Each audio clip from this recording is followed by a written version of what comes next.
what's up? It's Sean Baligian. What up? This is Joique Bell here on the Baligian and Bell Show. Make sure you check us out on the Woodward Sports Network.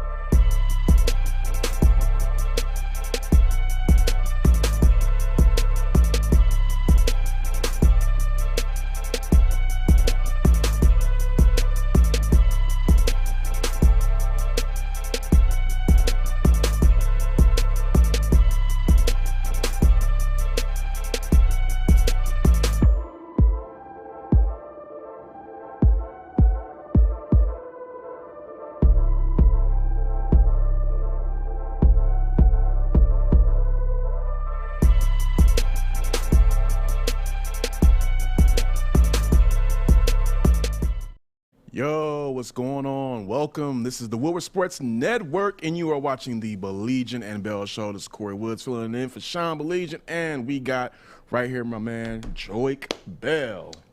What up, though? And it's not just any Thursday. You got to bring it in. It's Throwback Thursday. Throwback Thursday. It's Throwback Thursday. We'll have a video for you guys later.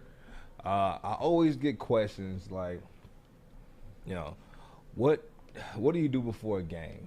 What do you guys do before a game? Are you guys focused? Are you guys quiet in your locker with your headphones on? You know, are you guys praying? Are you guys stretching? What are you guys doing before a game?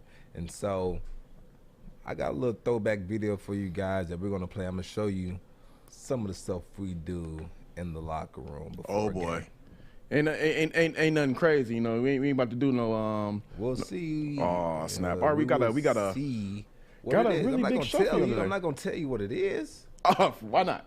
I can't tell you what it is. You just gotta see it. All right, make sure y'all stay tuned and see it. You gotta stay tuned. That's the segue. We got a little teaser. Just a little teaser. Just a little teaser. Little teaser. If you guys want to see the video of what we do in the locker room before a game, stay tuned. All right. Well, hey, we got a crazy. We got a lot of good stuff show coming today. Got a lot of stuff to talk about. You want to tease any of the people we're gonna be interviewing today, talking to, or you wanna? We are talking to a few people today. We have a player who's from Detroit, went to Cass Tech High School, went on to further his career at Ohio State University, played football there on a scholarship, drafted from there to the Cowboys, and then went on to play for the Chiefs, where he won his first Super Bowl ring. And now he's with. Took a side there. The Green Bay Packers. Ooh. Right. But a guy that I took under my wing when he was in high school. Well, actually, I took him under my wing when he was in college, when he was at Ohio State, and always been a little brother to me. So we'll have him coming in. Stay tuned. We have a surprise. I don't want to say his name quite yet, but if you guys know football, you guys are a fan, you guys might know who he is. And then the other guy is the coach who coached me throughout half of my NFL career, from my rookie year to my third, fourth, and fifth. No, my fourth, fifth, and sixth year. Yeah. So great man. Learned a lot from him. So he's with the Denver Broncos now, head running back coach, and we're having him come on today. So I'm looking forward to asking him a few questions, because anytime we have somebody like you or get to talk to a coach, I like to get the insight to enhance my football knowledge and not sound like some dummy on the mic. No, you had some. But we was able to talk, and you had some good questions. You had some. I saw some. And you know what? And I kind of liked them. You actually took some of my questions, but okay. Well, we'll figure out which one. Well, I'll see which one you take, and then I'll go ahead and take the other one. Okay. Deal. All right. Good deal. So, a lot of we know football is a violent sport on the field, right? But these past 48 hours off the field have been just a whirlwind. We plan to talk about Jeff Gladney and Travis Rudolph, but just this morning the news came out about Phillip Adams. Sad story, and we're gonna tap into all of that. And that's gonna shift the energy of this show, but it must be talked about. We have to mention it. And when we bring on Coach, I want to talk to Coach to see if he's ever been in a position where he might have worried about a guy, or if he felt some way about certain players or worried about certain players because of their actions. And I had those worries before with the teammate before, and he actually did. He had some issues, and it showed. When I was seeing our show prep, that's kind of what I wanted to talk to you about. You as a player, dude. I know you don't. I don't want you to mention any names. Don't need to throw anybody on the bus. But like, do players talk about these situations we're seeing right now? Other players like amongst ourselves. Yeah, amongst yourself. Like, dang, what the hell is going on? Like, you know, what is like the mindset when you see a fellow NFL player going through with the domestic violence, the killings, the assaults? Like, how do you guys talk about that amongst yourself? Is it a conversation about CTE, that guy just going crazy, their upbringing? Like, what is the vibe like? That's a broad question. I know it's broad, but like, what's the kind of conversation about? Like, what does it go? Like I said, that's a broad question. Right. I need you to bring it down a little bit. All right, okay. So be more specific. Okay, so when you witness fellow players go through these actions of like domestic abuse, all right, what is the vibe like? Like, what do you guys talk about? Like, well, I haven't. So we haven't had. So we've had players who got in trouble with the law. Yeah. I've trained with a few players who's got in trouble with the law, and we'll have conversations about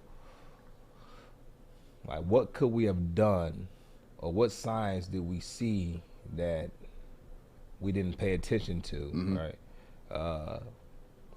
I'm a firm believer of like this is a brotherhood, this is a fraternity, you know, and those are my beliefs. A lot of players in the NFL, they don't have that same belief. It's just get in, get mine, and get out. You know, and you have some players who are really genuine, like they genuinely care about the next man that they're playing beside. And for me, I always cared about the man that was playing beside me. That's why I'm able to call up my friends, people that I played with, 10 years ago, 6 years ago, 7 years ago, and like, listen, I want to bring you on the show. I want to talk to you.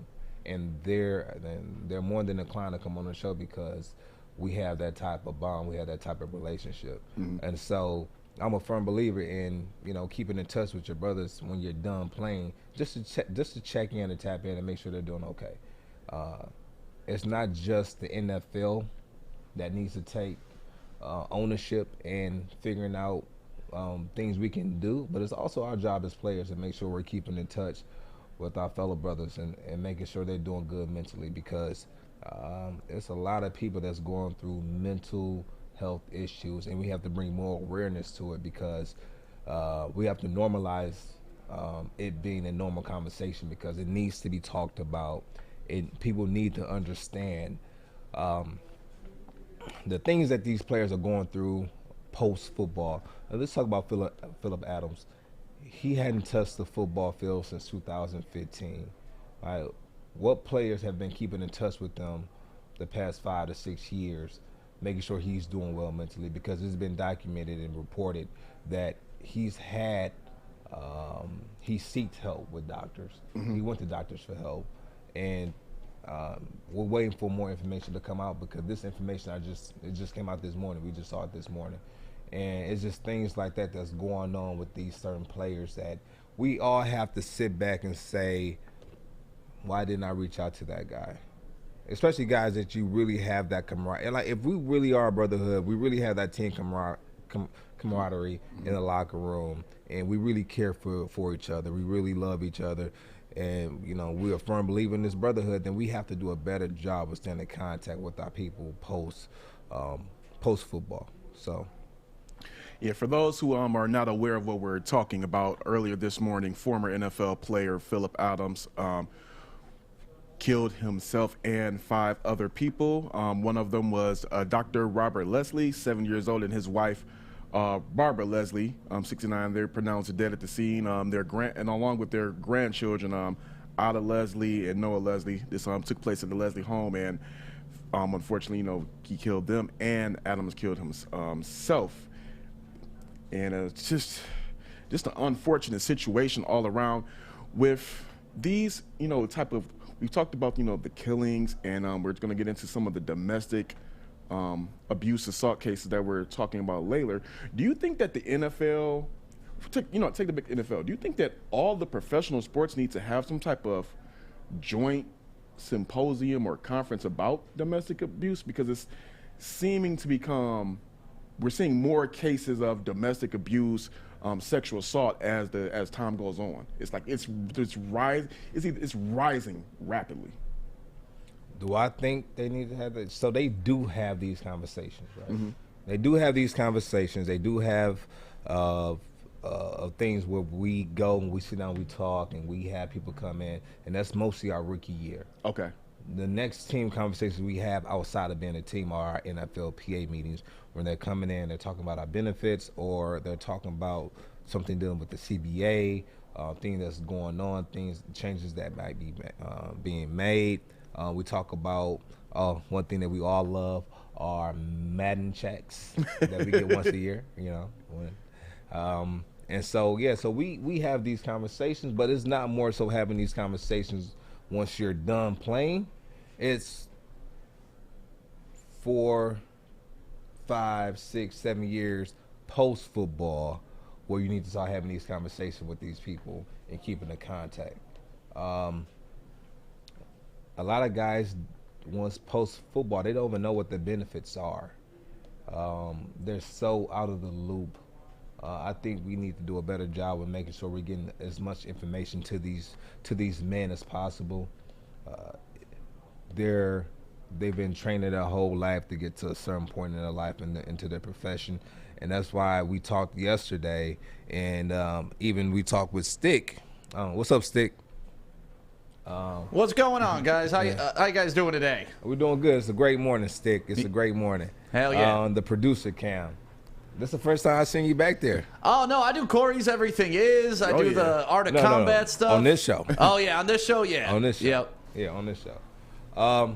And so, Tuesday we had Alex 1.0.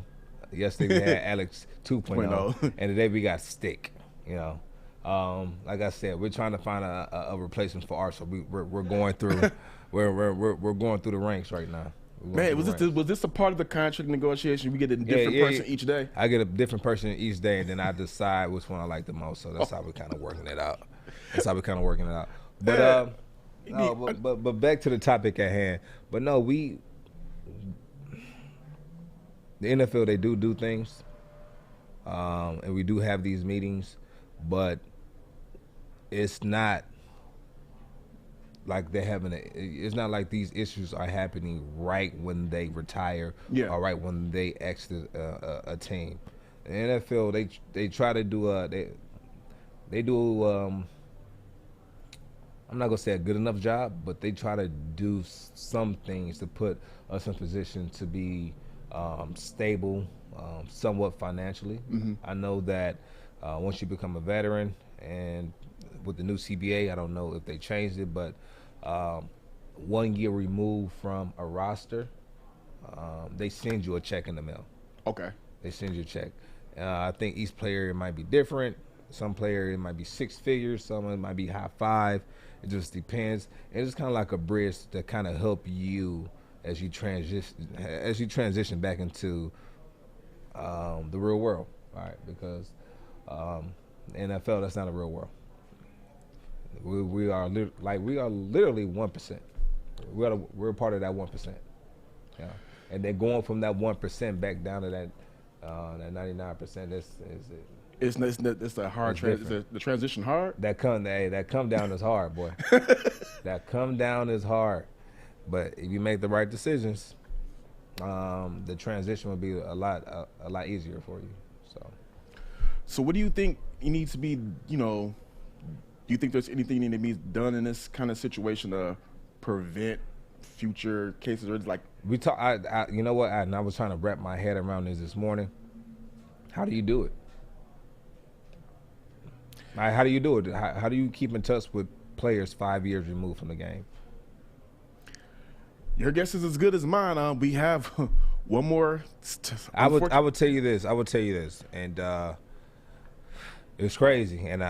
And Sean will probably hate me for saying this. Uh-oh. He'll probably hate me for saying this. But I'm going to tell you guys after we come back from this break what's on my mind. Okay. Do you have a read for us, Fish? Sure, you want to get into some vodka? Let's get into some vodka this early morning.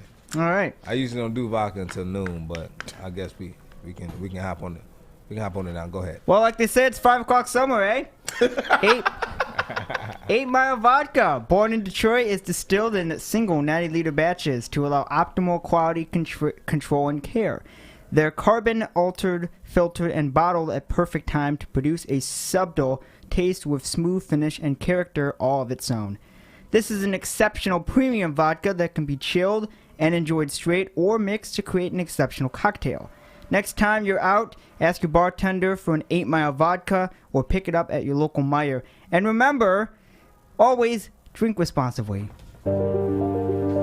I'm looking to bring on another HVAC tech right now. We are recruiting 5 to 10 techs a month. We're looking to grow and expand. Every new tech we hire is from Northwestern Tech. The hands-on training is fantastic. They're always my first call. We love hiring Northwestern Tech grads. They come out trained and ready to work. Our program is only 10 and a half months, and our next classes are starting soon. So why wait? I'm looking to hire Hire a graduate of Northwestern Tech. Northwestern Tech. Northwestern Tech. Northwestern Tech. What up, though? Welcome back to the Baligian and Bell Show. I'm here with my fellow co-host, Kory E. Woods. And this morning we're talking about certain things that's been happening in the NFL for the past 48 hours that's coming out in reports.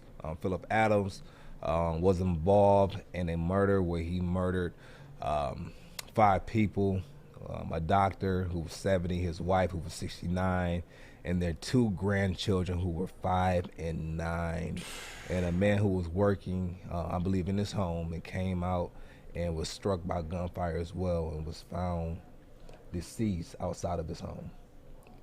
Sad. And not only that, but you also have other football players who are also being charged with murder. And all this is coming out within 48 hours. Yeah, Travis Rudolph, former Florida State player and Giants receiver, arrested yesterday on murder charges out of West Palm Beach, Florida. It was police responded to a double shooting, and one man was found dead. The driver, the passenger, the backseat driver, backseat passenger, and another person were found uninjured, but one is being treated right now for a serious injury. And do you think that this is going to be do you see this continuously rising, this violence in the NFL off the field? You know what? Because that's back to back. You know what it is, and honestly, I think it's to be some type of database where we're keeping in touch, that we're keeping in touch with a lot of the players who've had head injuries while they played. Right? I think we should do a better job at keeping. So this guy played 6 years in the NFL. He suffered from a broken ankle and also concussions throughout his career. He played for the Philip Adams. I want to play for the Patriots, the Seahawks, the Oakland Raiders, the New York Jets, and he finished his last season in 2005 with the Atlanta Falcons. And it's been recorded that he had multiple concussions. And so I think that when you're out of the league, I think the team needs to start doing a better job of reaching out to a lot of the players who had concussions. You're going to have injuries in the NFL. Our injury rate is 100%. That's documented. Those are the NFL PA numbers. Mm-hmm. Those are our numbers. And so we know that once you come into this league that you're going to have some type of injury, right? Go ahead. It would say, with these concussions, I'm pretty sure, I think about if I heard Calvin Johnson, your former teammate, said you can get a concussion on every play. Pretty sure that can happen. But with the reported concussions, do you think that do you think there needs to be a number where after you have so many reported concussions in your career that the league follows up with you after, X, Y, and Z? I think once you have a certain amount of concussions throughout your career that you should be forced to retire. But when you could bring something to the table when you're making other people money, you think they're going to put that in play to say, oh, you got to retire after you had your 5th concussion, after your 3rd? Because you can honestly get a concussion, like he said, every play. Because especially the players in the trenches, the O lineman, the D lineman, because every play there, it's Yeah. you know. And so you have times where you might hit a player, and you don't lose your consciousness, but sometimes you might see black spots and everything. It might go black for a second and come back too. Like things like that happen, and How often they that call happen that for you? that can happen whenever you're blocking someone. When you put in your, because you're taught to put your head in the middle of your defender chest, face up, not head down to protect your spine, but head up. So when you do that, your brain is still shaking in your head. So as I got wiser, I just got stronger in the weight room, so I could stop putting my head in another man's chest and started just working harder in the weight room, so I can be able to shoot. We call it shoot them twos, but basically work on that 6 inch torque where a player's right here, and I can just shoot my hand and stop them with just my hands and just my strength for my core. But a lot of players don't have that, right? They just put their heads in there, and at the time, over and over and over and over again, that adds up, right? That adds up. Have you ever played football before? Yeah, I played left bench. You play left bench, but you also played on the line as well. Yeah. How was it when you played on the line? How many times did you put your head into a defender? Often. Huh? Quite often. And how many times did you hit a defender and like something and not? It can be a split second, and you just see little black dots in the air. And they don't call it concussion, even though they are they call it getting your bell rung. You got your bell rung, all right? How many times has that happened to you when you played? Damn near every play, if not every other play. All right. And how are you feeling now? I don't think that's a fair question to ask me right now after I just got a concussion last week. All right. And the thing is, and another thing is that once you get one concussion and you don't take care of it correctly, it's a domino effect. It prompts you to be more prone to getting concussion. So when there's a lot of different methods that they have when you have concussions. Some people say you can't be in the light.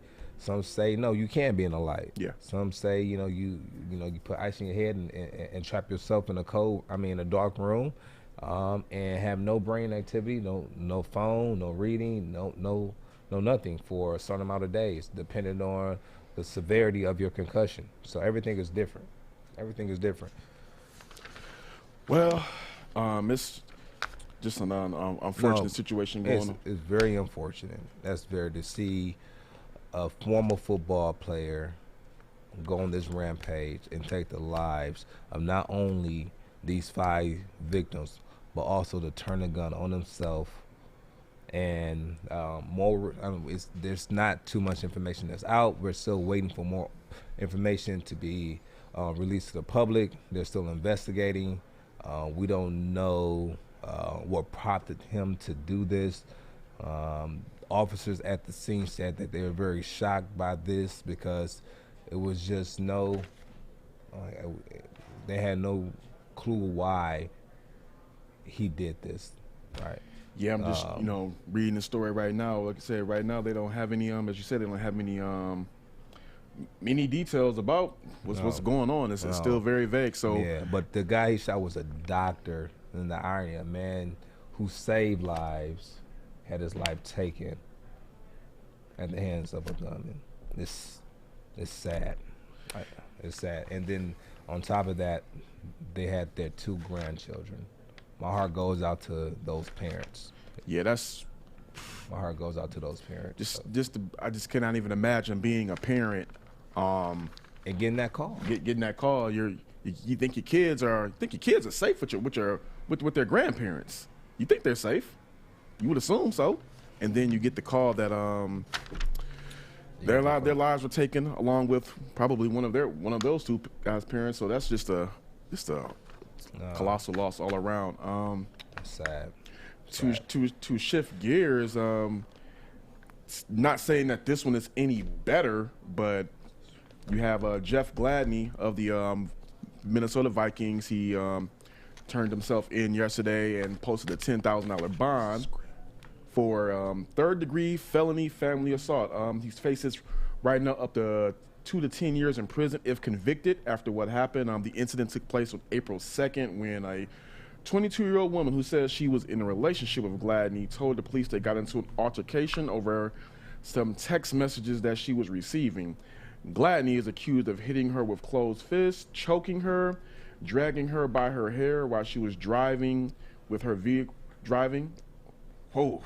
How do you drag a person by the hair while they're driving? It's weird. He said he was dragged her by her hair while outside of her vehicle while she was driving, so he dragged her out of the vehicle. Okay. Put her out of, And then the car crashed then. Just guess so.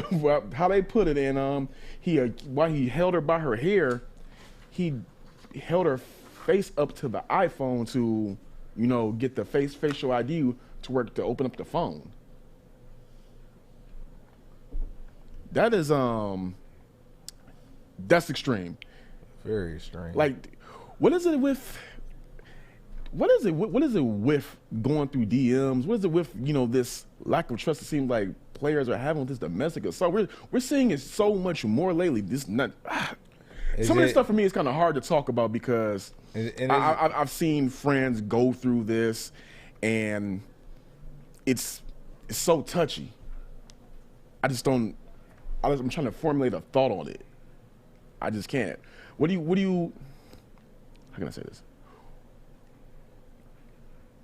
With him turning himself in, do you think that this situation is going to cause the league to crack down more and more on these cases? Because with all of these coming out in the past 72 hours, do you think the league is going to send out some type of mandate to teams to try to They got to get ahead of it. Yeah. They got to get ahead of it. How do you get ahead of this? To come up with stricter they're going to have disciplinary actions that they have towards these people. Because there's got to be a crackdown somewhere. Yeah, but if you look at it, they already have crackdowns. If you look at the past players, look at Ray Rice. They cracked down on him. His career was never the same. They'll crack down on other players. Well, for me, I think with the Ray Rice lost his career, in my opinion, because the video leaked. With all some of these other cases, there is not many video evidence, and some of these guys are kind of getting I understand what you're saying, but what I'm saying is just the domestic violence and just the violence in general. Mm-hmm. The video is going to make it worse because it's no way around it. It's proven. Like, you're on video. But a lot of these things right now, they're innocent until proven guilty. Yeah. We talked about this. Like, they're innocent until proven guilty. We're going to see what comes out. I don't want to talk about a case until all the facts are out because I don't want to retract anything. I'm not saying she's lying, and I'm not saying that he didn't do it. I'm not saying that he did do it. I'm not saying she's telling the truth, but what I'm saying is I want to wait for all the facts to come out because we can sit here and we can talk about what we think in our opinion. Yeah. But we can't even give our opinion until we get more facts. Well, I got a question for you, Joique Bill, about what you would do. You know what? I'm gonna tease it right now. Let's take a quick break, and I got a question for you regarding this, and I want to see what you think about it. All right.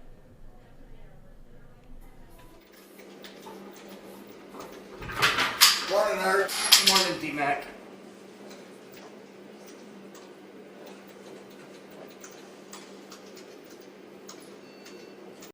Hey, it's Joey from Woodward Sports, and I am here in downtown Fenton at Bridge Street Exchange. This place has so many amazing things for guys.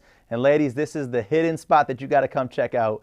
I'm talking thorough good boots, best boots ever. They have barware. They got the Stormy Cromer hats.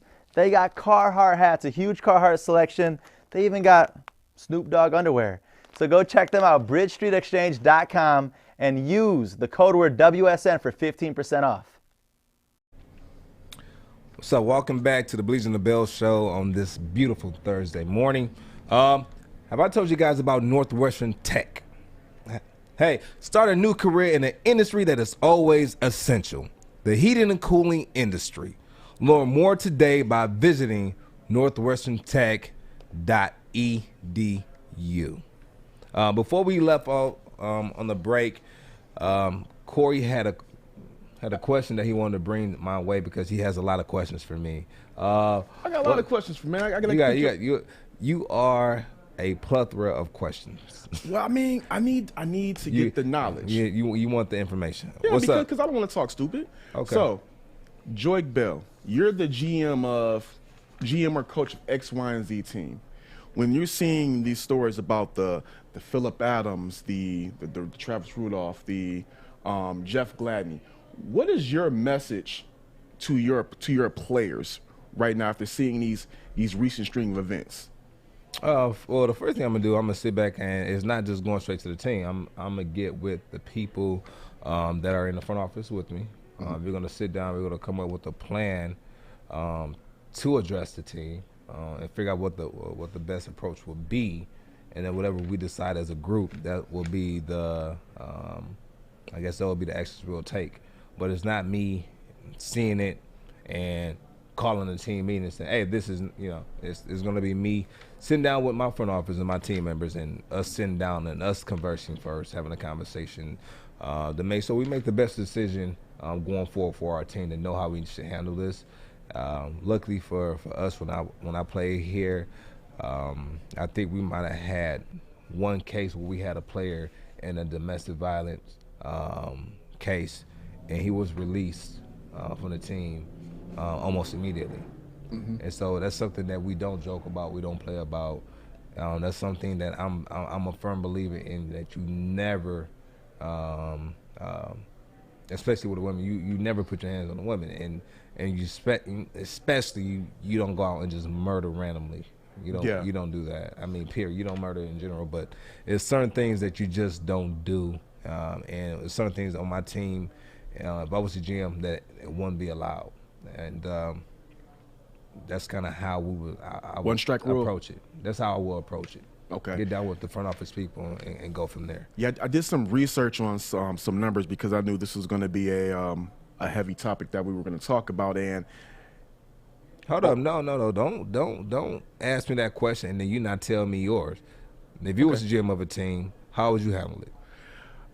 First off, what I would do is, I gotta piggyback off your approach. I would go talk to my front office, and I would see the best way to go about things. But what I would do is I would stand up and just be like, look, we have to get in front of this. We have to be proactive about this. We have to let the players know that it is a one-strike policy, one-strike rule. When you're found guilty of this, you are done immediately. There's no second chances. There's no, I believe that kicker name was Josh Brown, who was able to say that he, beat his wife, and then he kept his job, I believe, until the end of that season. No, this cannot be tolerated. And because the NFL, while the NFL has cracked down on it, I don't think that they as a league could do a better job about it, about getting players of the league who do these acts. And with the NFL viewership being 47% women, NFL viewership is 47% women. Teams have to do a better job of sending the message that, look. The number is what? 47% viewership of NFL is women. 47%. The NFL has to do a better job of showing that, look, our female viewership matters. You're not showing that the female viewership matters by allowing players to come back into the league after they're found guilty of these actions of domestic abuse of assault. So my question to you is, do you not believe in second chances? I believe in second chances. And so, but as somebody, now I'm not a player, but as a fan, I feel that playing in the NFL is a privilege. Mm-hmm. It is. And if as a man, if you hit a woman, you should lose some of your privileges. Yeah. And I feel that is one of them. I agree wholeheartedly. But what I'm asking you is that once you get disciplined by, say, the judicial system, mm-hmm.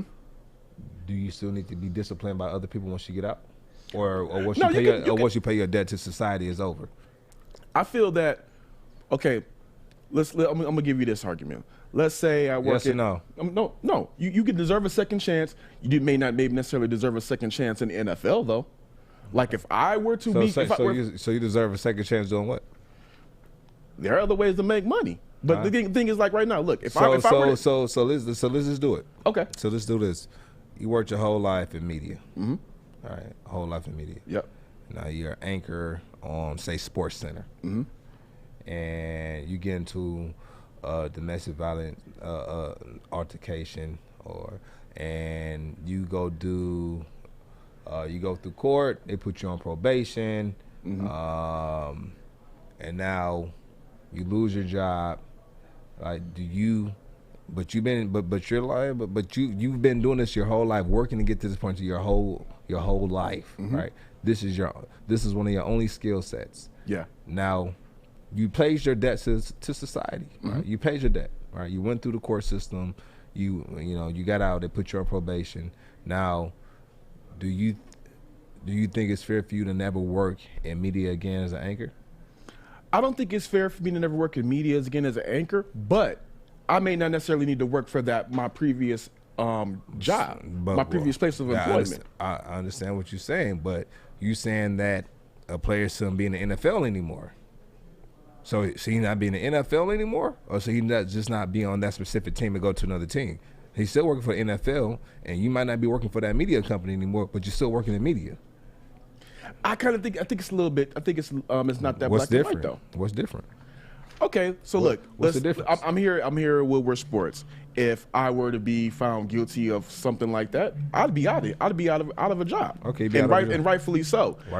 After paying my debt to society, I feel that I should be allowed to earn gainful employment at another place.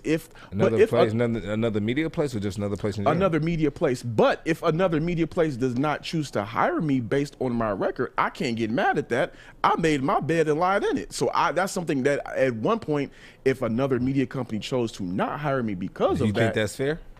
Yes. All right then. So you'll never work in media again? If it got to a point where I couldn't work in the media again because I did that, that's what I deserve. No, I don't think that's fair. I don't think that's fair. Like I think once you pay your debt to society, that's your debt. Who am I to say I'm perfect? Who am I to say you should be perfect? No one in this world is perfect. So everyone makes mistakes, right? One thing I learned, I remember a coach told me that you can make a mistake, all right, and still be on the team, but don't make the same mistake twice. Don't make it twice. I believe you should get a one strike, and sometimes you might even get two. Right? Sometimes some people get a second chance. Right? But you getting just tossed out because of one mistake, no. And every situation is different. I see people chiming in on Facebook. We're gonna get to you guys. You let us know how you feel. Do you feel that people deserve a second chance? And look at Art chiming in. Art want to get back on the show so bad. But here's my thing: is domestic violence is hitting a woman a mistake? Huh? Obviously, it's a mistake if that's not your pattern. If it happened one time, you and your girl got an altercation and you lost your temper and you hit her, what you shouldn't do. Obviously, you shouldn't hit anyone because of your temper. You should never make a lifetime decision off of a temporary emotion. You should never do that. But if it was to happen one time and it happened and you go through the system for it and it's only been documented one time that it's happened, it's not something that's repeated, and you go do your time, you go pay your dues, you come out, then yes, you deserve a second chance. I had a cousin, right, who reached out to a family member, and he wanted me to write a kind of a letter of recommendation for his release, but I never met him. He's been in prison since before I was born, and he reached out to a family member, and they reached out to me, and his case was a sexual charge against a federal worker. And so for me, I don't feel right writing that letter if you claim you did it. And I think that would be more so me going to that lady and asking her what she feels and seeing if she was in my position, would she write that letter? Because I would want to know how did that affect you? Mm-hmm. All right. And we have to empathize with these victims. And for me, like it's certain things that I think you deserve a second chance for. Okay. Right?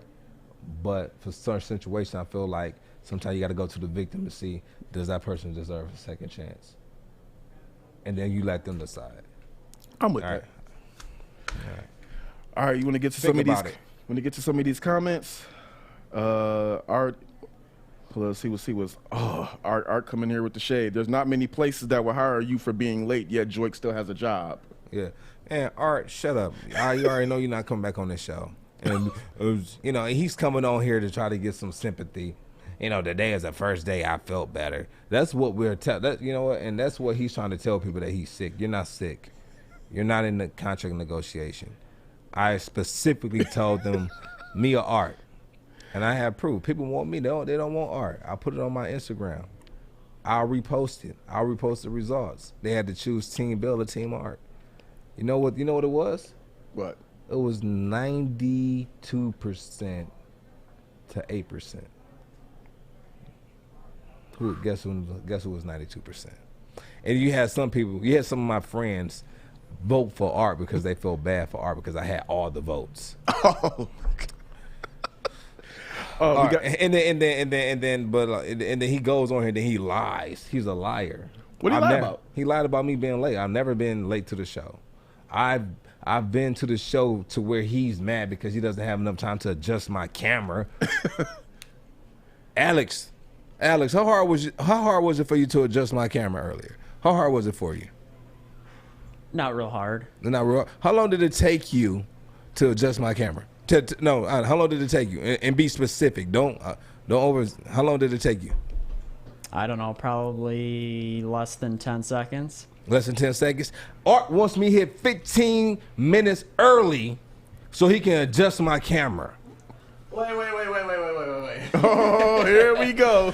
I mean, this is the standard rule for everybody that's on the air here at Woodward Sports. Because not only does Art have to adjust your camera, he's got to adjust the lightings. He's got to set up different multiple camera views. So you can rip on Art. I love to rip on Art too. The light doesn't change. 15 minutes early in the desk is on time, period. Yeah, correct. The lights don't change, what's funny? But he still has to change. What's funny? That's how y'all run that here. But when we have our meetings in the NFL, you in that meeting room starts at 3. It don't matter if you get there 15 minutes early or right at 3 o'clock. That meeting starts at 3 o'clock. It's bam. That 15 minutes that we're just sitting here not doing nothing can be used to be doing something productive.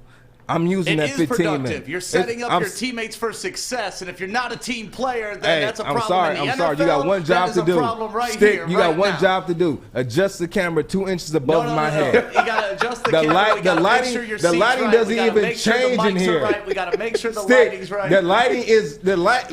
Are we gonna move these big lights around? We're just gonna turn them on. That's all we're doing. No, but the color, the tone, the they got temperature. A white balance. They got. Okay, my bad. Because all this changes from yesterday. See that big window behind Kory? It's a variance in light every single day in this room. Where? The window. The window. That's why the shade's always down. Every show. But there's sometimes sun shining right in. Sometimes it's cloudy. Well, that's his side. That's not my side. Right? My side is 2 inches up, and that's it. Every single day. We're going on 100 episodes this month, guys. If you guys didn't know, we hit 100 episodes of the Baligian and Bell Show this month.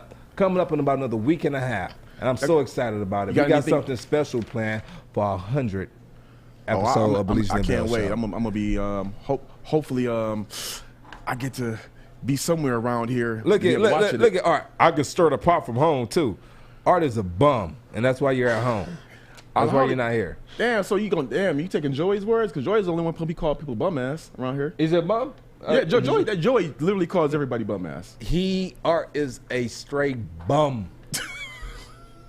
Bum. Art, man, you know you're my guy, man. I got you, Art. So, man, it's bad. So,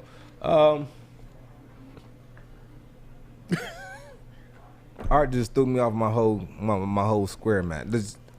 He needs to get off it. Did he even retweet the show? A jerk. Yeah, did he? I believe he did. No, he didn't. He didn't. Oh, come on, Art. You can't be Art, like that. You got one job, Art. You can't be like that, Art. Art, you have one job, Art, and you can't even do that right. That's why you're not behind here. We have Alex 2.0 back here, but he's doing an amazing job. Great job back there, Alex. But I want to. We love you on the show, Alex. We love you on the show. Hey, yo, get Stick out of there because he doesn't know what he's talking about either. Hey, you know what? You know what? I want to get into. I want to get your opinion on this. You know, we talked about enough of the bad stuff of all of the turmoil going on in the NFL. Let's talk about something that is at least a little bit on the up and up, and we'll get into that in just one moment.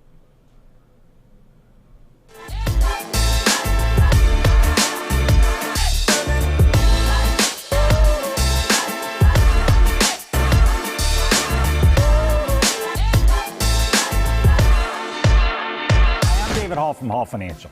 And at Hall Financial, we treat our clients like family. And our number one priority is giving each of our clients 5-star service.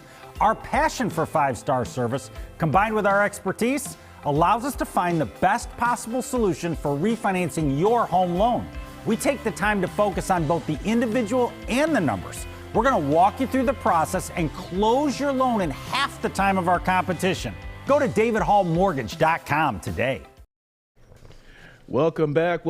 This is the Baligian and Bell Show. Kory Woods here filling in for Sean Baligian right here with Joique Bell, and going to get into a former Pistons head coach, Stan Van Gundy. Right now, if you are not familiar with what Stan Van Gundy is doing, he's the current head coach of the New Orleans Pelicans, and just like he did in Detroit, he is ruining the New Orleans Pelicans. Right now, they are one of the underperforming teams in the entire NBA. They're not worst. They're definitely not worst, but they are underperforming. And I wanted to get your thoughts. How many former Pistons players were you cool with? Real quick, just before I'm gonna get back into my point. How many former Pistons players were you cool with during Stan Van Gundy's time as coach? I was cool with probably 2 or 3 players. Did you guys ever talk about any, like, did they share anything about they thought about playing for Stan Van Gundy? No. One thing that we try to stay away from when we talk about, I get with other athletes, we try to stay away from the things that's going on with the team. No, just the team in general. We want to get away from that. Mm-hmm. I don't want to bring my work problems to one of my homeboys. Like, I don't do that. We don't do that. Well, right now, as coach of the New Orleans Pelicans, right now the Stan Van Gundy has them 22-9. They are 8-16 away. Yesterday, they just got blown out by the Brooklyn Nets. You said they're 22-9? No, 22-29. Sorry, oh, okay. 22-29. Okay. Sorry, I'm about to say, that's not a bad record. 22-29. 8-16 away. They got blown out last night by the Brooklyn Nets, 139-111. Now it's no shame in getting blown out by the Brooklyn Nets, but when you have a team of Zion Williamson. When did they get blown out by the Nets? You said what? When did they get blew out by the Nets? Last night. Last night when they got blew out. Isn't Harden out right now? Harden is out. Harden is out, and then this is KD first week back. KD first game back, 17 points, 5 for 5. Right. Got right to it. Getting right to it. But and then you see Kyrie getting busy out there.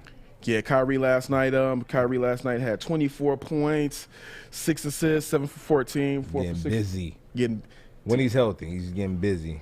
But my point is like with the Pelicans, they have Zion Williamson, Brandon Ingram. They got Lonzo Ball. You would think with that team that they have right there, they would be better than just a middle of the pack team in the West. And for me, I'm looking at him as this is a bad coaching job by him right now, because he has the talent to have this team at least a 6th or a 7th seed in the West. And it's kind of reminding me of the coaching job that he did with the Pistons. I see Stan Van Gundy throwing his players under the bus the same way he did Andre Drummond, the same way that he did Reggie Jackson, even though Reggie Jackson did need to get thrown under the bus a few times. And the same way he acquired Blake Griffin. For some reason, he acquired Blake Griffin, brought him here, then seemingly threw Blake Griffin under the bus. For me, have you been in a situation where the coach is underperforming, he's underperforming as a coach, and he throws the rest of the team under the bus, like he's deflecting all of the blame? Have you ever been in one of those situations? No, as a head coach? No, as a player, have you been in a situation where the head coach is throwing his players under the bus? That's what I'm saying. Yeah. As a head coach, no. Ever. A good head coach always understands that the blame is always going to fall on the top. Mm-hmm. I've always had a coach from Jim Schwartz to Jim Caldwell to Sean Payton to Andy Reid, Chan Gailey, all these coaches I've had, there's never been a time where they blamed, for my record, a player for a loss in a game. All right. They always say we have to make adjustments. I have to do a better job of putting my team in a better position to be successful. There's never been a time where I saw a coach put a blame on a player. And there's never been a time I've seen a player put a blame on a coach. We hold ourselves accountable, and we hold our teammates accountable, but we'll do it in private. We'll never do it in the media. All right. We had a thing where we'll have every Wednesday we have our team meetings after the game. We'll have something called emphasis tape. Mm-hmm. And we'll have emphasis tape is something where we might have it when we talk about the game.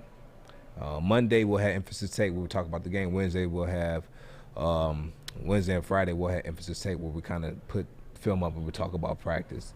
And then we'll bring up certain plays and certain players, and we'll let them know on this specific play, we need more effort, or we need you to fit in the right gap, or we need you to make sure you get this block, or we got to make sure you win on this one-on-one when you're running the ball out the backfield. We need you to win better. We'll do that in private, never in media. What do you think about a coach that throws a player under the bus to the media? Because for me, I don't like it. I feel that when you're the head coach of a team, that it should always you should hold the players accountable behind closed doors, because I've seen so many situations as a fan where coaches throw players under the bus and it breaks the team apart. They flounder. The chemistry is off, and the most importantly, that coach loses the locker room. Loses the locker room. And if you watch this season kind of transform and come to fruition, that it's going to fall apart. Once you lose that locker room, it's a wrap. It is a wrap. If you look at the Cowboys, similar situation happened there. And I would talk to certain players on that team, and they would tell me, like, yeah, he's lost the locker room. I'm not going to say no names, but yeah, that happens. It happens. Once you lose the locker room, your player's not going to play for you. Now, just want to ask your opinion. When you get a coach like Van Gundy, and with the Pelicans losing, and it seems like on the outside looking in from reports that he's starting to lose his locker room, with him just getting hired, will a team move on from a coach that fast after losing a locker room like that? Like, outside of like a John Beeline situation where he used the word thug, when they had to get rid of him. As far as just like the players not listening to his voice, they'll be dependent on the owner. Are you gonna get rid of the players? Or are you gonna get rid of the coach? Or are you gonna have a losing season? What type of coach do you want to have on your team? All right. And that's going to be something the owner have to figure out. Well, Gail Benson's going to have to figure something out. She owns the owns the Saints and the Pelicans. You know that organization very well. Well, you know the owner very well. Do you see of that type of ownership be moving on quickly? Yeah. Oh, Mr. Benson. Oh, you sly devil, you. I'm leaving that one alone. You sly devil, you. Judging by that smirk, I think I need to go and leave that one alone. For me, No, you know what? He's a businessman. He's a businessman. It was just certain things that he did that I questioned. Okay. You know, do you care about your players or do you care about the buck? Do you care about both? And there's nothing wrong with caring for your buck. It just, and sometimes it's some things that happen there that as a young player, I was a young player at the time, and so I was still just trying to grasp the idea of the NFL. And there were certain things that happened that I didn't understand why people were a certain type of way. So, but you know what I'm saying. Trust a person to be who they are. Well, for me, as far as the Pelicans go, I feel it's got to land on Stan Van Gundy. Brandon Ingram is playing some of his best basketball of this year. Zion Williamson is coming into his own. So when I see the Pelicans, I don't think there is a lack of effort out there. I just think it's that the coaching is just not there. They got rid of Alvin Gentry just last season, and rightfully so. But they turn around and they hire a guy who is basically Alvin Gentry 2.0, just shorter. And I just don't know what's they plan on doing with the Pelicans moving forward. But I think that Stan Van Gundy was the wrong person to tap for that job. I would have loved them to go ahead and get somebody like Ty Lue, but Ty Lue, of course, after a while, he took the Clippers job, and see how the Clippers are playing. They're one of the better teams in the league. So your boy is going to be coming up very soon. Mike Weber. No. He is coming soon. So he'll be on at 12:30. Okay. And at noon we have Curtis Markins. What is your favorite thing about Coach Markins? Coach Markins, his philosophy. And I didn't realize this until probably my third year playing with him, that he actually does motivational speaking around the world, like really? around the country. And I didn't know that was one of his. I didn't know that was one of his repertoires. Okay. I didn't know that until after the fact, and then when he told me that, that's when I realized, like, okay, it made sense. Everything made sense. I'm like, okay, that's why he's so. And so he was. He reminds me of a Jim Caldwell. Okay. As far as his demeanor, but he also has a sound when he gets a little heated, and then it reversed back. And I remember some things that happened during the game that it'll get him sparked. He'll get sparked. Can you name one of those things? Name one of those things like what? That just get him like real fired up. People not doing their jobs. You know, holding people accountable. All right. Holding people accountable. And so that's one thing I always respected about him. And he was very knowledgeable about the game. He played the game. Was a TCU rushing holder until LaDainian Thompson broke it. So I respected him a lot and what he brought to the game outside of X's and O's. And so, and then also, it's funny how everything comes full circle, but because now, when I was a rookie, I was in Buffalo, and Curtis Markins was our running back coach. And during training camp, he actually had his son at training camp with him. And so during our free time, me and his son will be in like the team lounge. We'll be playing video games and, you know, having fun, like hopping on like the card game or playing a card game. And it's funny that last month when I went to the Lions facility to Ford Field, and I did that luncheon with the head coach, the coaching staff, the GM, the president of the team, and also the chairman, and now with Miss Sheila Hemp. His son, Jet Markins, is actually on that coaching staff now. Nice. Right.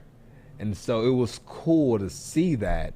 All right, it was cool to see that, and to see this young kid turn into this young man who's blossoming in the NFL and following in his father's footsteps.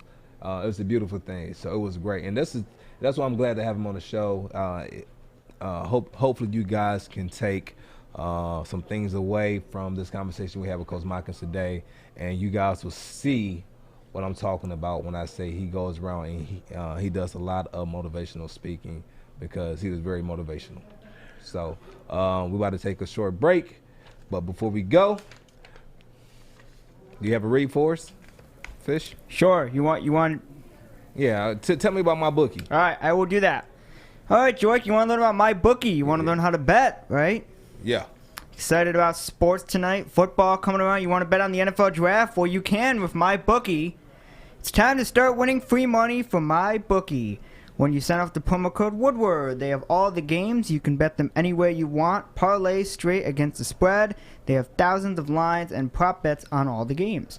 Do yourself a favor and sign up today with the promo code Woodward, and they will match your first deposit halfway up to $1,000. That's free cash credited to your account instantly on top of your deposit.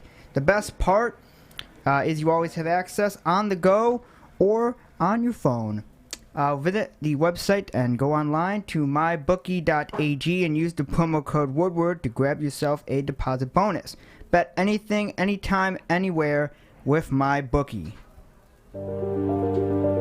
I'm looking to bring on another HVAC tech right now. We are recruiting 5 to 10 techs a month. We're looking to grow and expand. Every new tech we hire is from Northwestern Tech. The hands-on training is fantastic. They're always my first call. We love hiring Northwestern Tech grads. They come out trained and ready to work. Our program is only 10.5 months, and our next classes are starting soon. So why wait? I'm looking to hire a graduate of Northwestern Tech. Northwestern Tech. Northwestern Tech. Northwestern Tech. Bring it back to Kory.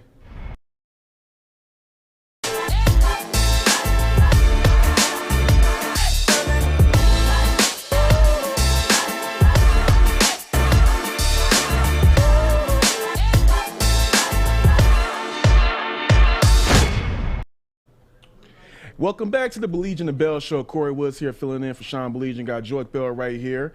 And before we go ahead and get into the interview, we're going to talk about some Lions football with, and who else better to talk Lions football with than Joique Bell himself, former Lion Joique Bell.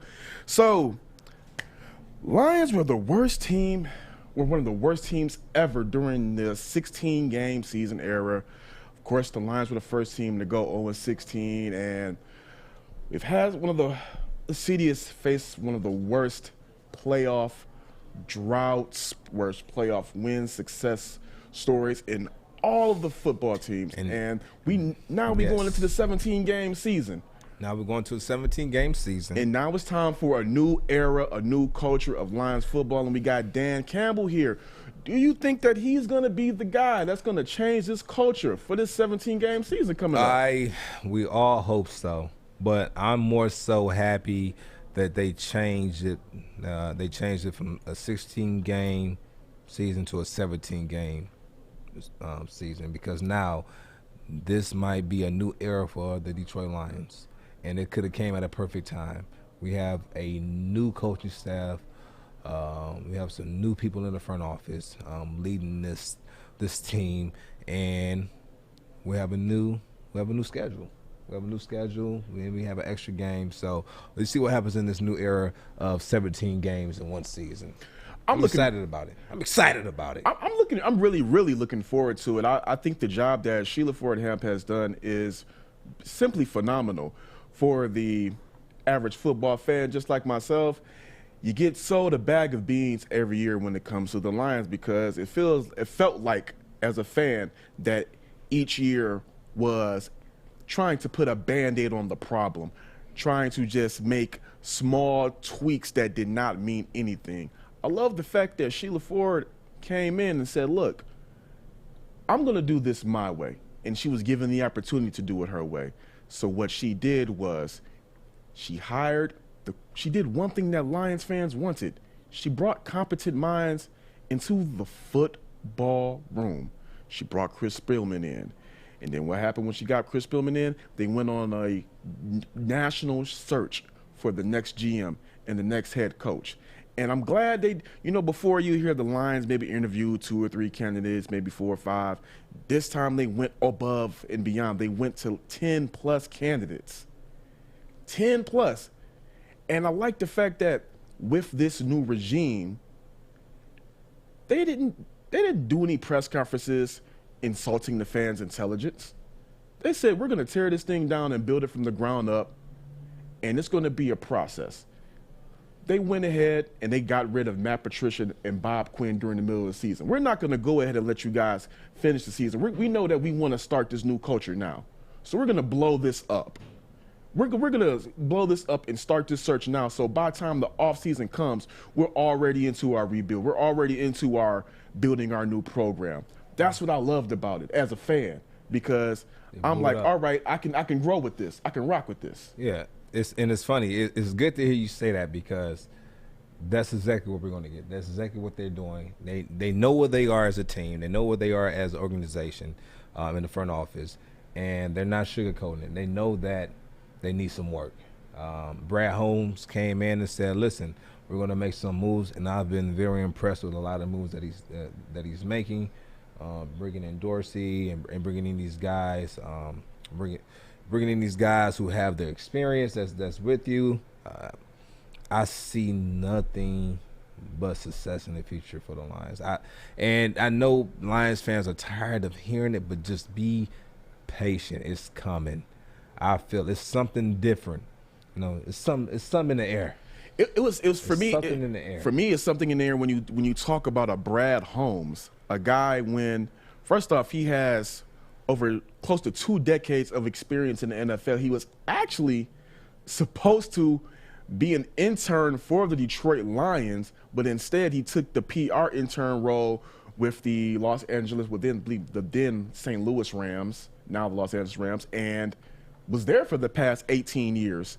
And during that time, his last 7 seasons with the Rams, scouted 25 Pro Bowlers. That's an impressive job. Then you add the fact that you have they bring in a John Dorsey, a guy who's responsible for the Cleveland Browns, the Green Bay Packers, the Kansas City Chiefs with the Green Bay Packers, scouted and drafted Aaron Rodgers, Greg Jennings, Clay Matthews with the Chiefs, Patrick Mahomes, Travis Kelce, Kareem Hunt, Tyreek Hill. Then you go to the Browns, made some trades for the Browns, acquired OBJ, got Jarvis Landry, drafted Baker Mayfield, Denzel Ward. You now have guys in the Lions front office who have scouted extremely excellent talent. That's why this feels different for me. That is a fan. They have football minds making football decisions. And what was and what was Sheila for him whole plan from the beginning? To bring in football minds. We need it. And the thing that I did not like about it initially, from the criticism that she initially got, was when she said that she's not a football person. Well, when they said that Rod Wood was not a football person, yeah. I actually was cool with that, because he's just supposed to be the president. He's just supposed to make the team look good, as far as the marketing and stuff like that. I like the fact that she brought in the football minds to handle the football business. She admitted that she knows what she knows and doesn't know what she doesn't know. So she's going to bring in people to fill in what she doesn't know. And she's done that. And then when you bring in Dan Campbell, look at the staff that he's put together. Yeah. One thing I asked Ms. Sheila for him when we spoke briefly is that I said, what were some of the questions you guys asked in these meetings? Like, what was one of your biggest things that you wanted to know when you brought in a potential coach for the head coaching job? And she said the thing that she loved about Dan Campbell is when he initially came in, she said that when she spoke with Chris Spielman and Rod Wood, Mr. Woods, President Woods, and they said that they wanted to bring somebody in who wanted the job, who wanted to be here. And I think that's extremely important, to have somebody who wants to be here and wants to see this team be successful. And not only did he play here, he has a special place in his heart for Detroit. And when Dan Campbell came in, the first thing he said to Ms. Forham, to President Wood, to Chris Spielman, the first thing he said was, "I really want this job. I want to be here." And they said when he said that, that was the right way to start the meeting off. And they went throughout the meeting, and he killed it. And they loved everything he stood for. They loved the type of tenacity he was bringing, the type of grit he was bringing, and they felt like he was the perfect guy for the job. That's why they never got around to that 7th interview. I was watching the introductory press conference. I was, a part of the Zoom call, and he said that when the vacancy opened up, he told his agent, "Do what you need to do to get me in front of Sheila Fordham. Do what you got to do, because I want that job."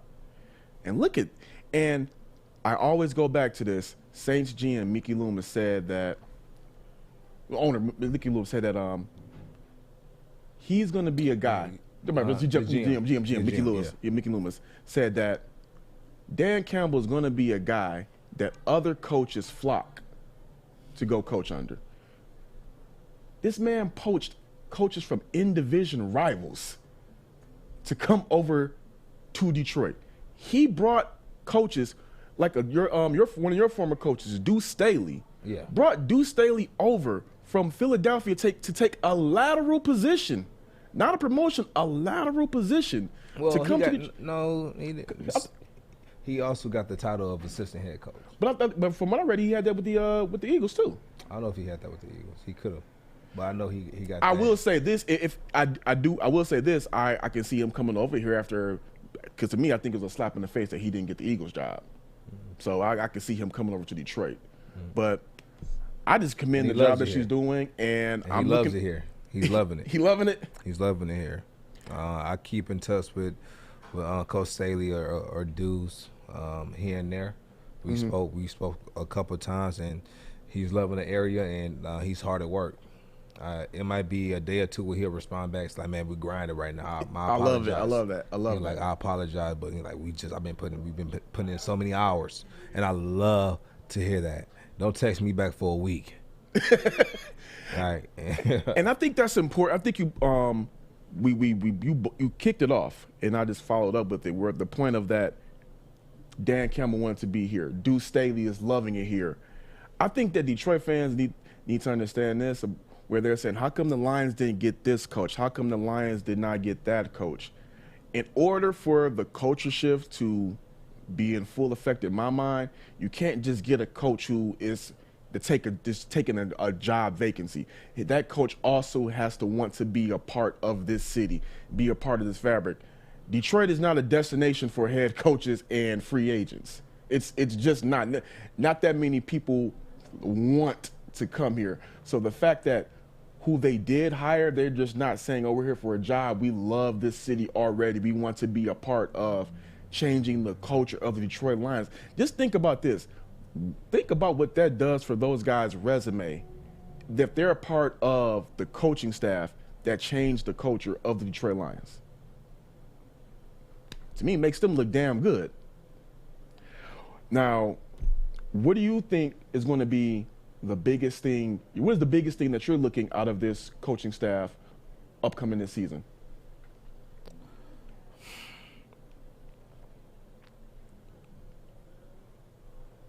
That's a good question. And the thing that I'm going to be looking at the most is their time management, how they manage the clock and the time, and situational football. That's what I'm looking at right now. That's probably the only thing that we can control, right? That has absolutely nothing to do with a player's talent. Mm-hmm. That's something strictly the coaches will be dealing with, how they manage the time on the clock and the certain plays they call with in situational football. That's what I'm looking for. Now, that's what Joique Bell is looking for, and I'm going to take that to the bank. But for the average fan, how should they should have their expectations for this? They shouldn't have any expectations. They should go into this season with no expectations. A win, we want to win. Well, if we lose, we know we're rebuilding. Sorry. But what do you say about fans who saying the Lions been rebuilding since '57? We haven't been. That's stupid because that's what they say. We've been to the playoffs. I played for the Lions for 6 years and went to the playoffs 3 times. Now we didn't win any playoff games, but we had some pretty good teams. All right, so I wouldn't call that a rebuild. You know, we just didn't win. We weren't good enough. All right, but we had some good seasons. I've known some teams that had worse records than us, and they went on. They won it all. Right? It's just when you get in the playoffs, that's a whole new season. Nothing during the regular season matters. Once you get to the playoffs, your record is 0-0. Now Vegas right now, Vegas is predicting that even with all of these what we feel are positive changes for the Lions organization, Vegas is saying that they're not even going to win over 6 games. Do you think that is right? I told you. You asked me how many games was the Lions going to win. I told you they were going to go 6-11. I told you that. You said they were going to go what, 8-9? I said 8-9. How? Where? And like I said, that's maybe I'm drinking the Kool-Aid. Maybe I'm drinking too much Kool-Aid. Based off right now, today, you think they're going 8-9 with the talent that they have on the team, or are you basing that 8-9 off who they're going to bring in? Who you think they're going to bring in? I was basing my 8-9 off of how I was assuming they would play the draft. I believe that they would be able to bring some media players in. Okay. What about right now? As a team right now, and mind you, I like what they've done so far. Mm-hmm. I love the moves that they're making. Right now they're playing chess. I love it. But as far as the team right now with the talent that we have on the team, no matter how good our coaching staff may be, no more than 6 games. Because at the end of the day, this is the players' game. All right? I want you to know that. Okay. This is the players' game. And I give you a perfect example. Do you remember the Beast, the run? You remember the run? Oh, yeah. Oh, yeah. And that's when Marshawn got his name Beast Mode. You think the coaches put him in that position to have that success, or you think that was all athletic ability? I'm asking you. You think him breaking 11 tackles or 9 tackles in one play, you think that was drawn up that way? No. That was all dog. This is a player's game. We make the plays out there. Now the coaches call the play. Mm-hmm. But the players, we make the play. Every player, not too many players can make that type of play that Marshawn's making. Not at all. You know what I'm saying? And so that's why it doesn't matter how good our coaching staff is. If we don't have those type of players on our team, not saying we need Marshawn-less caliber players, but it's the players out there making the play. And so, yes, I think we're going to have some sparks where we have some good games like, wow, that can be us every week. And there's going to be some games like, oh, the SOL, same old lines. So you know what I'm saying? They're going to kind of have like a Troy Weaver type, Pistons type season where, you see the potential, but there's going to be sparks. Yeah. The exact same thing is going to be with us. And speaking of Troy Weaver, I love what they're doing. They're competing, all right? They're competing. I mean, they have some people on the team that once they come into their player, like I like Josh Jackson a lot. Like I like him a lot. Love Josh. I like Josh a lot. I want to see how he does and how he develops over the next couple of years here. I think he can be one of the key players for it. I think he can be that X factor player for us. You know what? After hearing Joique talk, I'm going to come back with my more realistic approach for what the Lions would do next season. We'll be right back in just one moment. Hold up, but before we go, have I told you about Hall Financial? No, you haven't. Haven't told you about Hall Financial? Nah. Interest rates have started to fluctuate, so now it's the time to call Hall Financial. You don't know what is going on. You don't know what's going to happen. So be smart and make the call now while rates are low.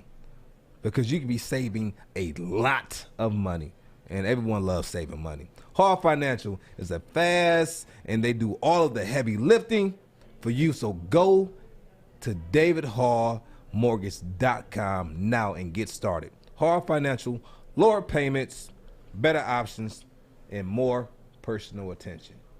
Joique Bell, Kory Woods, Baligian the Bell Show. Stay tuned. Hey, it's Joey from Woodward Sports, and I am here in downtown Fayette at Bridge Street Exchange. This place has so many amazing things for guys. And ladies, this is the hidden spot that you got to come check out. I'm talking thorough good boots, best boots ever. They have barware. They got the Stormy Cromer hats.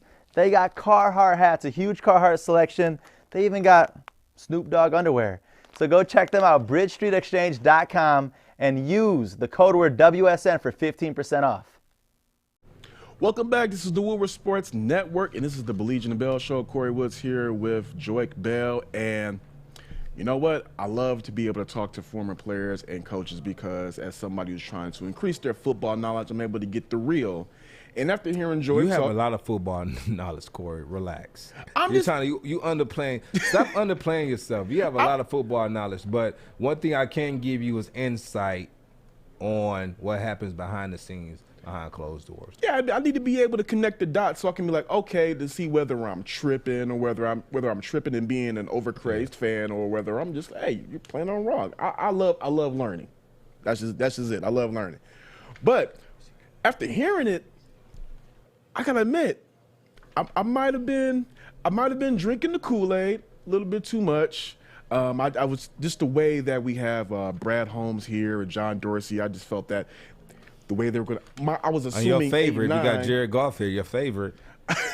Your favorite. He's gonna bring us home. Hey, that's your guy.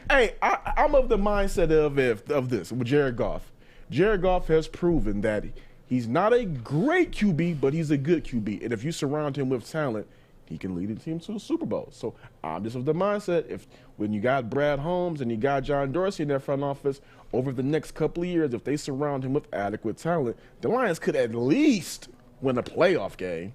You know what, though? It's funny. Hey, Stick, I had a question for you. The fish bowl. Let's go to the aquarium. I got to get low like fish does. All right, in the aquarium. Now, you a Jared Goff fan, correct?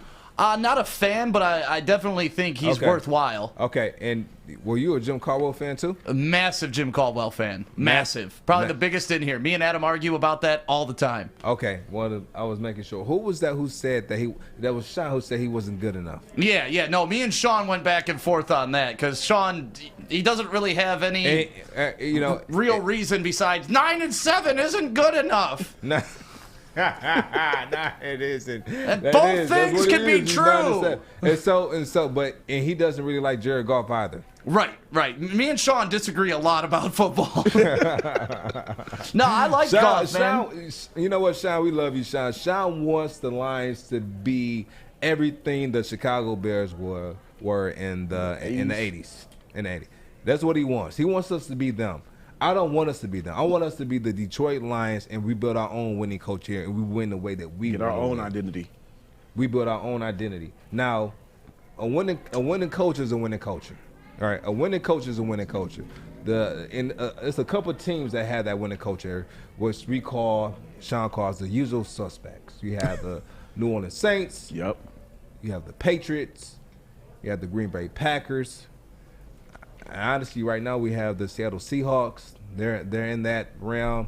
And who else could we say that would be in there? Did you say Steelers? Would Steelers still count? Steelers. I mean, 49ers have come back around. Well, they're a roller coaster. Yeah. They're a roller coaster. They're historically great. Yeah. The Colts are a roller coaster. And that's about. Yeah, there's very few mainstays. Very few. Yeah. It's very few. Would the Ravens count, or are they a roller coaster as well? I mean, they've been, they're generally they've been consistent as of lately. Yeah. So they can be put in there as of lately. Okay. They could. But yeah, that's about it. But to me, Goff's resume speaks for itself. It speaks for itself because he was in a great position. Yeah, but that everything that they say Goff had is everything they say Stafford needed. So, like, you can play that game all day. Stafford needed a run game. He needed better wide receivers. He needed a defense. But listen, though, we sit back and we can wait for this season and see what happens. And that's the best part of it. But, like, that's what drives me nuts about the people that hate Goff but love Stafford. It was every excuse in the world for why Stafford couldn't get it done, but every excuse for the world on why Goff got it done. And they're the same excuses. I'm not arguing that he can't get it done. What I'm arguing that you bring a lesser than quarterback on a team with lesser than talent than what the better quarterback had, and he couldn't even get a winning season. Yeah. Or he didn't have a winning season here, but he was able to win games. He was able to win games with a guy who doesn't even have.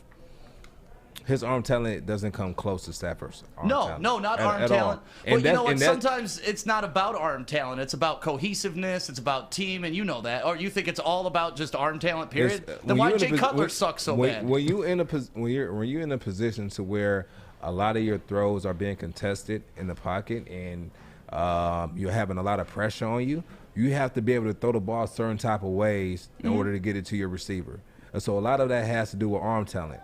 Like the sidearm throws, the leaning sideways, the flipping your body around, and being able to have that same velocity on the ball. It's certain things that Stafford did that was able to put his team in position to make a play. I don't argue that. I think Stafford's more talented than Goff, but Goff may be a better game manager and leader in the huddle. I don't know. We'll see. I might give you, when you sit here and you say that Goff might be a better game manager, all right? And the reason he might be a game manager because he doesn't have that arm talent to be able to make those or take those chances that Stafford's able to take. Which is a blessing and a curse. Like Favre, great arm talent, but he puts you in some sticky situations sometimes because he believed too much in the arm. You know? So Joique, is there anything that you do like about Goff for this current Lions team as they're going through this? Like, is there any scenario? That's it. Game management. What else is he able to bring? I haven't played with him, so I don't know his leadership, but obviously he must have some type of leadership when the team is playing behind you and you're able to help your team get to a Super Bowl. He has to have some type of leadership skills. So his leadership skills and his game management. Now, one thing that I did ask him during his introductory press conference was about his toughness, because one thing that you talked about it the other day. You never asked a man about his toughness. I did. And what did he say? He said that he feels he's just as tough as Stafford. I mean, he said he's played in the playoff game and won one with a broken thumb. That was his word. He says that he feels that his toughness is overlooked. It's because he's so pretty. It's because he's pretty, man. He's too pretty, and people don't think he's tough. Look like Ryan Gosling. Why you hit him with the yawn, though? Have I told you guys about Hall Financial? Dang, that's out cold. That's quite a salvo you firing, man. No, man, no. I mean, come on now. Like, Stafford toughness is proven. I've seen. Obviously, I'm not comparing a broken thumb to a shoulder and broken ribs. I'm just saying. I'm not about to. We're not about to have this conversation. I want him to be a good. What I'm looking for from Goff is to come in here, be a good game management, and also have that leadership to where he can get his players to want to play around, his teammates to want to play around him. That's what I'm looking for, and you can tell.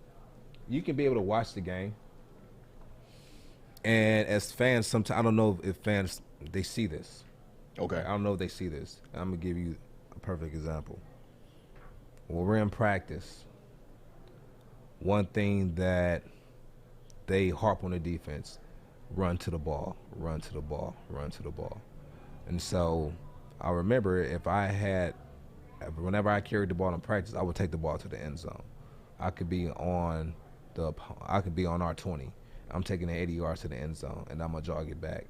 And the coaches are yelling at the defense that everybody has to touch the ball. So I remember we have players chasing me to the end zone. Now, flipping offense, when an offensive player has the ball, you have to sprint at least 10 yards towards the ball in practice. And that was something that we did as a team that we put on ourselves, that this is what we're going to do. We don't know why we're doing it in practice. We just anything that's going to happen is going to happen by the ball. So just sprint that way. All right, you don't have to go. You're not trying to make a tackle. You just, rushing over there. Something might happen. They might try to pile up on your teammate. So you want to be there to protect your brother. And so, in practice, I did that every practice. I'll run to the ball, or I'll run the ball to the end zone. And when the games came around, if you ever watch film with me, whenever a player, even if they threw the ball 20 yards down the field to, say, Calvin, I was down there to pick him up, or I was running that way, right? And Calvin the same way. I remember we were playing the Bears, and my bad, Reggie, but I remember we were playing the Bears, and Reggie had a great run, and he ended up getting tackled from behind, and they punched the ball out. When they punched the ball out, they had about 5 Bears players that were right there by the ball. Mm-hmm. But guess who got the ball? Calvin, because he was running towards the ball before Reggie was even about to get tackled. And he was there to hop on the ball. But if we don't practice that in practice every single day, then we're not there to make that play in the game, because, I just see it over here on my guy. And that what made Calvin so great, plays like that. And we got the ball back, and the very next play, we gave the ball back to Reggie, and Reggie ran like a 30-yard touchdown. But we don't get that opportunity. If we're not practicing every day in practice, running to the ball on the offensive side to get to the ball. And he put himself in position to be able to make that play. And that what makes players like Calvin great, right? Or being there to pick up a teammate when he gets tackled. And it's just a feeling of, damn, my boy right here. Mm-hmm. All right, he's not being selfish, he's being selfless. Because no matter how tired you are, you still manage to run down here to pick me up, right? And that's the type of love, and that's the type of team camaraderie I like to see on the court, on the football field, and just different sports in general. Like when a person falls, a teammate falls, are you going to pick him up? Are you going to run down there to pick him up? Are you going to protect him? Right? What type of culture do you guys have in that locker room? And so when I'm watching football games, I'm looking for that. All right. And so when I went to the Bears, which mm-hmm. I'm sorry, Sean, but when I went to the Bears, I remember we were playing the Colts, and my little bro Jordan Howard was in the game, and the receiver fumbled the ball, but Jordan he wasn't running to the ball because that's not what we practice at Chicago. We don't practice that. That was something that we did as players in Detroit to kind of hold ourselves accountable. And then I brought up that same example of how running to the ball can save that play or save that game, right? And after that, he started running to the ball because I brought that culture to the Bears, and we'll be in practice, and you'll see him running to the ball. And so it's certain things like that that you just have to be able to be aware of. And when I watch football, and when I watch games in general, those are the type of things I look for when a game is going on. I'm not looking at the X's and O's. I'm not looking at a person scoring. I'm looking at what's going on away from the ball. All right. So just a little insight for you, so you have an understanding on what I look for. Are you going to be going into working for any NFL teams anytime soon? You going to be going into coaching in the near future? Why everybody always say that? Look, I'm just gonna say you sound like a coach. Hearing you talk and break down the game, you just sound like it's funny because when I broke this down, and that coach is like, no, I'm not lying to you. When I broke this down, the same way I just broke it down to you, the running back coach, the head running back coach for the Bears said, "Now, Joique, when you done playing, do you plan on going to coaching?" And I was just like, it's like no. You just I don't like the hours. I don't like the hours. Okay, what about ambassador? Like they bring you in every now and Yeah, I do that. Okay, I do that. I do that for the Lions. Yeah, because I feel like you're a wealth of knowledge, and how you just broke that down is just for me to understand. I feel that heck, that same thing could be learned whether it's for the Lions, for college, high school. That's college. Yep. So it's funny because in college is where I got the tradition and the culture of taking the ball to the end zone. And it was Darryl Graham who instilled that in me when I was at Wayne State. He was an older player. And he was like, listen, man, when we get the ball, we take it to the end zone. You got to get used to being in the end zone. I say, get used to being in the end zone. He like, yeah, get used to being in there. And so I started to run the ball in the end zone every play. And I remember this was my sophomore year in college, was the year where I put up, I think, 28 touchdowns in one season. And I was like, oh, it must be some type of correlation of me doing that. So I just kept doing that throughout my career, all the way through me retiring. And so I kept that, and brought that to every team I went to. Yeah. It's time for you. Somebody watching this right now is gonna go ahead and poach Joique away. He's about to be coaching soon. I feel it. I think you're gonna go ahead and go, man, because you know too much. You know way too much. So for me, what I'm gonna be looking for the Lions this season, like I said, I temper my expectations. I'm gonna go. Even if they play this draft right and they add a few more pieces in the free agency, I still think that under 6 wins is too low for whatever Vegas has them. I think that they could at least go 7 and it'll be what 7 and 10 now, because the 7 and 10. I believe 7 and 10 could be doable. I think 7 and 10 is doable. I really do. First it was 8-9. I brought it back. Nah, he's 7 and 10. I brought it down some. I can't go to 6 games. I hope I'm wrong. I don't see him winning more than 6 games this year. If they win more than 6 games, I'll be happy. But that's right now. Let's wait till the draft. Let's see what we do during the preseason. Let's see if we make some more pickups throughout this. Let's see. Let's see what we do. Then, I'll be excited to see what we do in the future. But as of right now, I don't see us, man. If you guys, and I know this is our opinion, but I want to ask our viewers, what do you guys see the Lions ending up this year with their record? We have on YouTube, on the YouTube comments, we have Ryan's reaction. He said that the Lions are going to go 5-12. I see that. I could see that. I mean, I wouldn't. Like I said, I have no expectations. So if that was to happen, it just you gotta be right in line with what you were thinking. If that was to happen, we got another low pick, and I want the Rams to have a bad season too, so we can have 2 low picks. High picks. I see. Thing is, when I say I want the Rams to suck, I get called a hater, and all the Lions fans go, "Right, you don't want Stafford to succeed. Why are you being such a hater?" I'm like, well, if the Rams suck, that makes the Lions draft picks a lot better. So why would I want Stafford to succeed? I don't want him to get hurt. I want him to be healthy. I tell people that I want Stafford to have a good season, and I want the team to have a bad record. All right? Nothing wrong with that. That's what I said. Because just because I'm pulling for my boy, I just want him to do well. I know what he's been through. I know his love for the game, and I know what he brings to the game. So I want him to have some success, but I don't want that team to do well right now.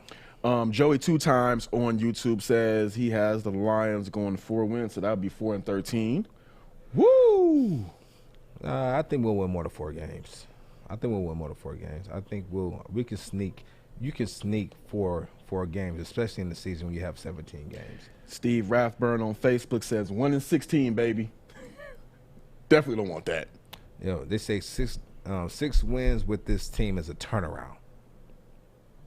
It's a turnaround. But anyway, we're about to take a quick break. Fish, you have a read for us? No reads? Look at that. Stay tuned. When we come back, we'll have Mike Weber. I'm looking to bring on another HVAC tech right now. We are recruiting 5 to 10 techs a month. We're looking to grow and expand. Every new tech we hire is from Northwestern Tech. The hands-on training is fantastic. They're always my first call. We love hiring Northwestern Tech grads. They come out trained and ready to work. Our program is only 10.5 months, and our next classes are starting soon. So why wait? I'm looking to hire a graduate of Northwestern Tech. Northwestern Tech. Northwestern Tech. Welcome back. This is the Woodward Sports Network. You're watching the Baligian and Bell Show. Kory Woods here with Joique Bell. Right now, we're going to be getting set up for that Mike Weber interview in just a moment. But before then, we were just talking about the expectations for the Detroit Lions this upcoming season with this new 17-game schedule popping off. And, you know, I'm here right now just picking the brain of Joique. And we're going to go ahead and get into Mike right now. No, is he? You got him yet, Alex? Look at Alex's face in the back. You're like, Oh, I don't bring people on the call. That's Alex's job. So, Alex, you got to figure out the technical issues you might be having right now. We're gonna be figuring out the technical difficulties, and we're gonna get them on there as soon as possible because, hey, YouTube is waiting for us. The man of the hour. They've been waiting for this interview, and I know I have some questions for him as well, especially regarding this Ohio State stuff. Because are you a Ohio State fan? Hell no, no. Are you a Mike Weber fan? I'm a fan of anybody from Detroit going on in the league and being successful. You said what? I'm a fan of anybody from Detroit or coming into the league and being successful. I'm just not a fan of Ohio State. So were you a fan of him when he was at Ohio State? Not in Ohio State. Huh? Not in Ohio State. I said, was you a fan of him when he was at Ohio State? Is what I'm saying. That's what I said. Not at Ohio State, I wasn't a fan. So when he got to for him to get drafted and get to the league, I was rooting for his success, most definitely. That's funny. I rooted for his success, except for when they played Michigan. I was a fan of his when he was at Ohio State. Don't mean I have to be an Ohio State fan, but I supported him. So I was a fan outside of playing Michigan. All right. What's up? What you got? What you got for me, Fish? We got him on. We got him on? Yes, we do. All right. It's, everyone, we have the one, the only, the infamous Mike Weber hopping on the Baligian and Bell show today.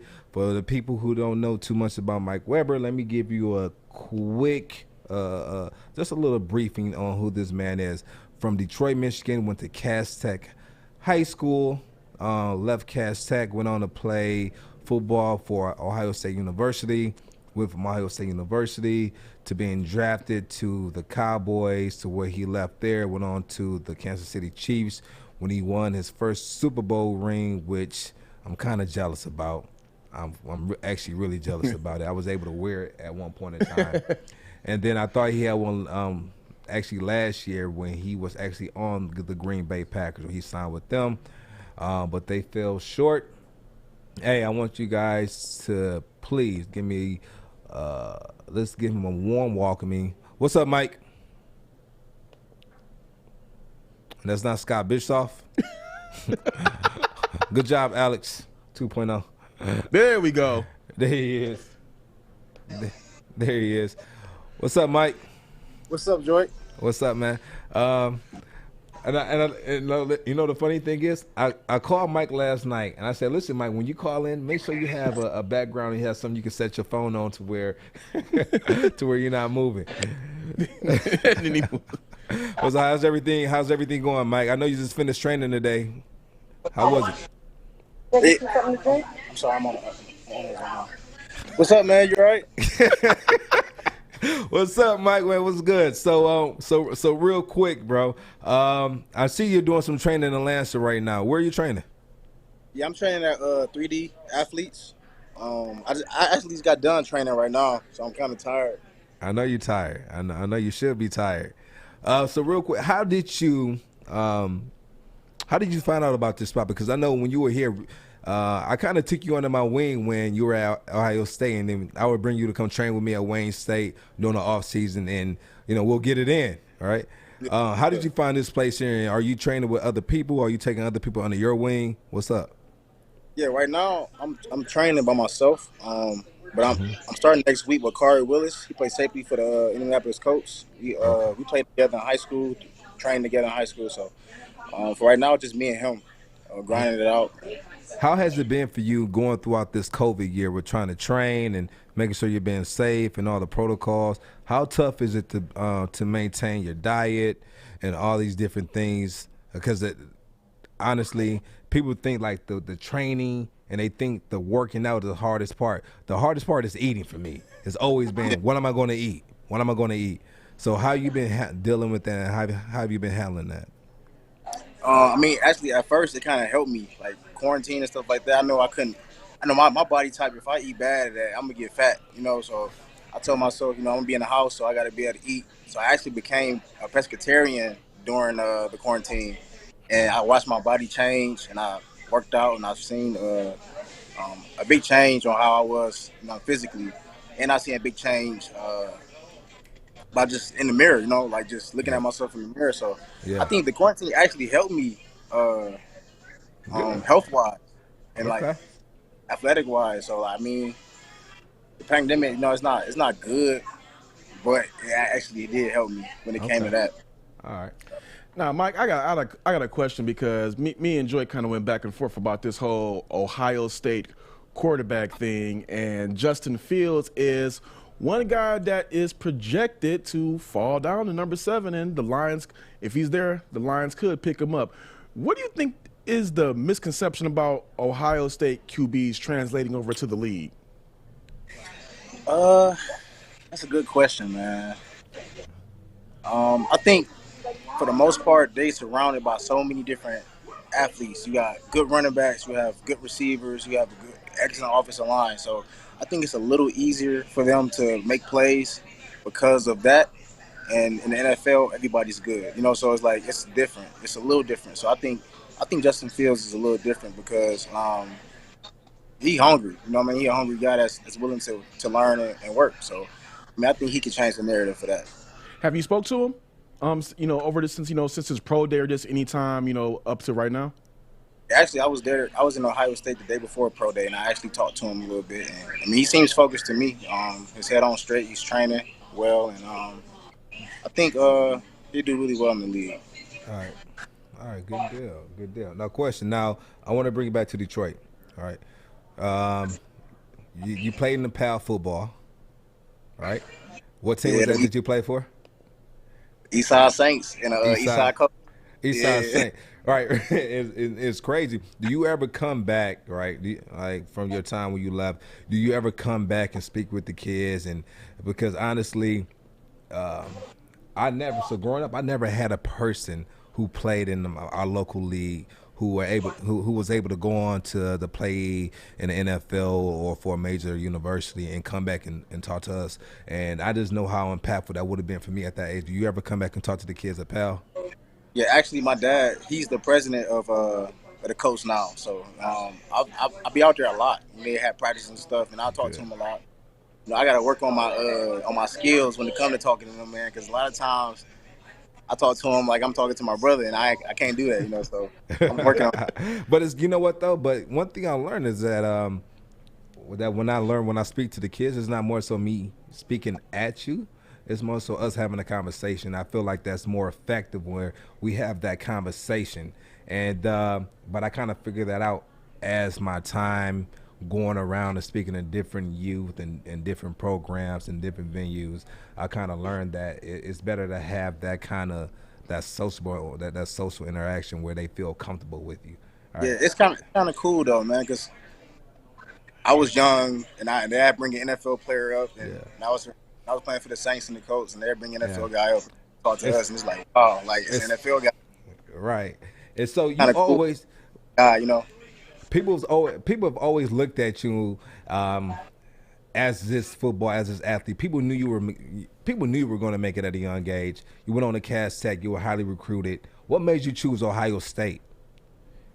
What made you choose Ohio State? Because me and you talked about this before, but I couldn't bring you on the show and not ask you this question. What made you choose Ohio State? You're from Michigan. Okay. So I was committed to Michigan. You know, I went up to Michigan for my senior year of high school. Brady Hope, it showed me a good time, and I felt like this is where I need to be. You know, this is where I want to be. And from there on out, like the season progressed, like it was like a really bad year. They fired Brady Hope. The recruiting class was decommitting. Everybody's decommitting. The whole offensive line. I had a great O-line coming in. It all was decommitting, and I know I wanted to stay closer to home. And Urban Meyer was of my he was just hitting my phone like constantly. So when I MSU, see, MSU had like 6 running backs committed, and then D'Antonio wanted me to play slot. You know, I never played slot, so I was like, you know, I can't go to Michigan State, and Ohio State was the school that was closest to home. You know, so but they end up hiring Harbaugh a week before signing day, and he's recruiting me heavy. But I just felt like he was just throwing everything out there just to give me the flip. You know, I didn't know him too well. Right. And so you knew you were a running back. Yeah. You knew you were a running back. And it was funny because MSU recruited me. And they recruited me to come in to play running back, but they didn't recruit me hard. And then U of M recruited me to play safety. To play safety. I had never played safety a day in my life. I'm like, safety? I'm not about to play safety. I'm a running back. So it's great to see that you knew you were a running back. You know you wanted to put yourself in a position to where they were going to have you playing the position that you knew you had the best chance to go to the next level. And that's the kind of decision I had to make when I went to Wayne State. And so when you made that decision, was you happy with that decision? Yeah, I was. I mean, I have people there. I have family there. I have old teammates on the team, and they made me feel like, this is the right place to be, Yeah. So I did that. I knew I was going to catch a lot of heat for it. I knew I was going to catch a lot of heat for it, but I had to do what was best for me at the time. I got a question for both of you. Like, how hard is that when you're being recruited a school is recruiting you, a bigger school is recruiting you to play a different position, and you got to make that choice of, do I go to this bigger school and play this position that I don't feel I'm supposed to be playing, or do I just go ahead and bet on myself and stay where I'm supposed to be? Is that a hard decision? Well, for him, Ohio State is not a smaller school. Oh, man, they're not a smaller school. But for me, it was a smaller school, and I knew I was running back, and they recruited me the hardest, and they offered me the most money, they showed me the most love, and so I remember going to certain schools that beat Wayne State in football the prior year. And one thing that they said to me when I went to Northwood, I'll never forget it. They asked me, why would I go to Wayne State? We just beat them 72-3 last year. Why would you go there? I went back and told my head coach that same thing. He said, the next time they tell you that, tell them that you weren't there yet. And I said, okay, that's funny. And so my first year playing, we played Northwood at Northwood, and then we beat them at their home. And I had a touchdown. I had one rushing, one receiving, and I threw one touchdown. And then I called my coach, and we kind of laughed about it. I said, you're right, I wasn't here yet. And so for me, I just knew I was a running back, and so I went to a school to where I knew I had an opportunity. I knew Mike was going to have an opportunity. I actually knew Mike in high school because of Dale Ground. And the funny thing is, Mike actually saw me play in high school before we met. When you were in high school, you saw me play at Wayne State. And he didn't know what he was looking at. He didn't know what he was looking at. Man, because in the day, the NFL going to find you. I mean, you could be D3, D4, D2. If you like that, they going to find you. So it really don't matter. Exactly. And people feel like you have to go to a big school to get noticed, but you don't.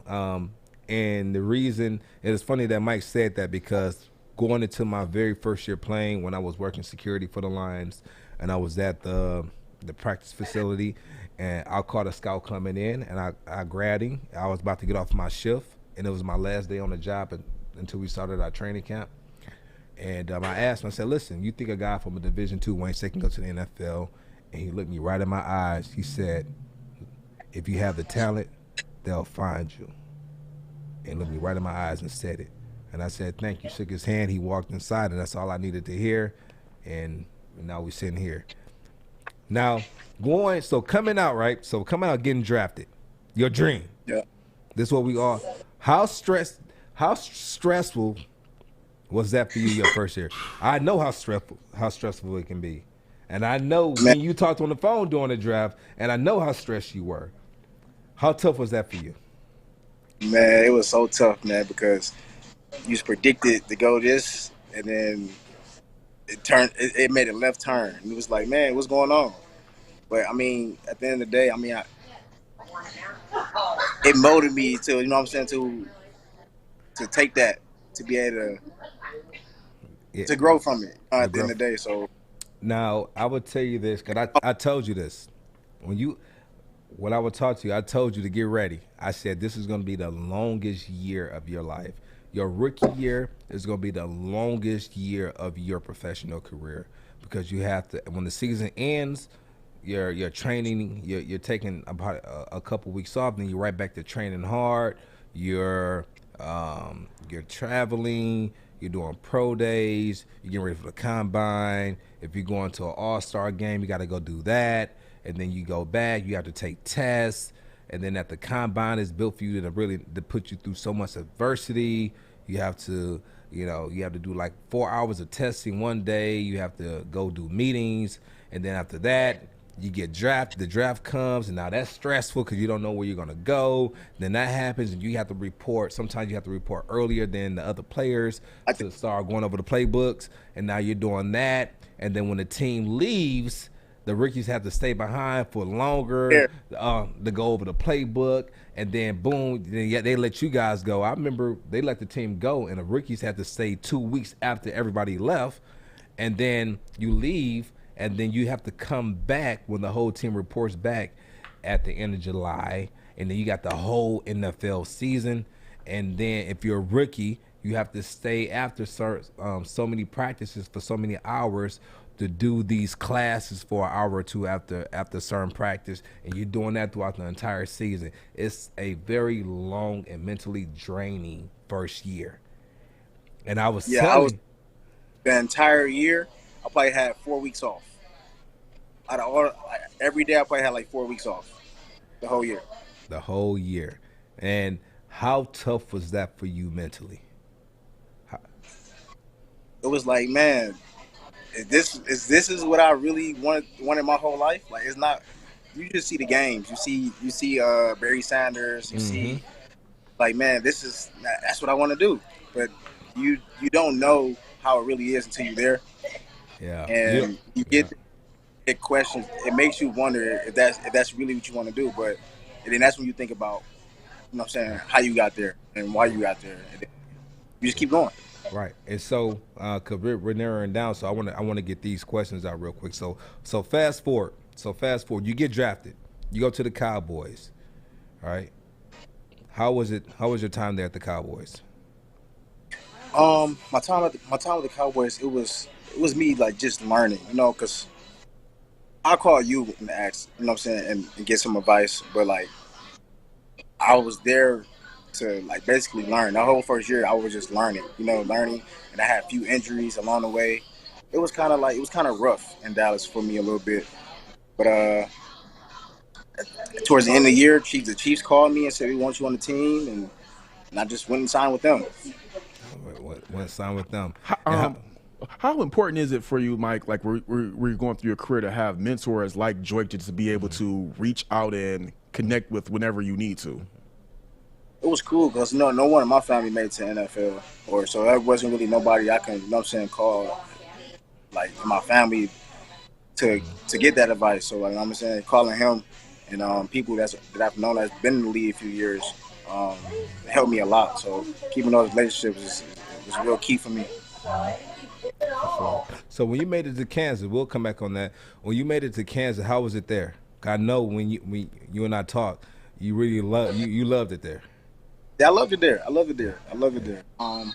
was a good staff. It made me feel like, all right, football is fun again, Right.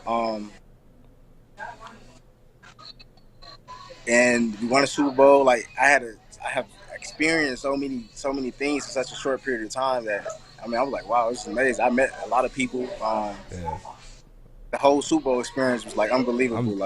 I'm so jealous of you right now because not only have you got a Super Bowl ring, but you've won more playoff games than I won in my entire career. I appreciate it. Thanks. I got to come to you for advice now. Look at that. All right, so but that's the job of the mentor, to make sure that they go further than you. Yeah. And that's absolutely right. And before we go, I'm going to ask you a tough question. You play with a lot of great quarterbacks. You play with Dak. You play with Patty Mahomes. And now you're playing with probably one of the best quarterbacks of our generation right now with Aaron Rodgers. What have you seen from these quarterbacks as far as their leadership? And what have you been able to learn from these guys when you play with them? It's crazy, man, because normally when you get on a team, you look at the guys that's in your room, and you try to learn from them. I was looking at the quarterbacks, and I don't even play quarterback. Dak was unbelievable when it came to leadership. He'd get in front of the team, and he'd pour his heart out on how he feel, and he made guys want to play for him. Like, his leadership was unbelievable. Like, Aaron Rodgers was the same way. Like, you can tell why they're so great. You know what I mean? Like, because they come every day and they just prepare. It be the little stuff they do, like routine wise. Like, so I just kept my eye on all them guys, man. And Aaron Rodgers probably was my favorite one out of all of them. So hopefully we can make some plays together this year. Okay, get a Super Bowl. And before we go, how was it playing with Patrick Mahomes? He was so crafty, man. He was like, he'd do stuff in practice, and he'd be like, man, like behind the back passes. What's the craziest throw you've seen him do in practice? The craziest move? He snapped the ball, and he faked the ball like behind his back, and then like threw it, and like 50 yards on the dot. On the dot. He was like the most talented that I played with. He was the most talented. All right, for sure. All right, really, you know what? That's our time for today. Mike Weber, everybody, thanks for coming on and speaking with us and giving us that insight. Appreciate you.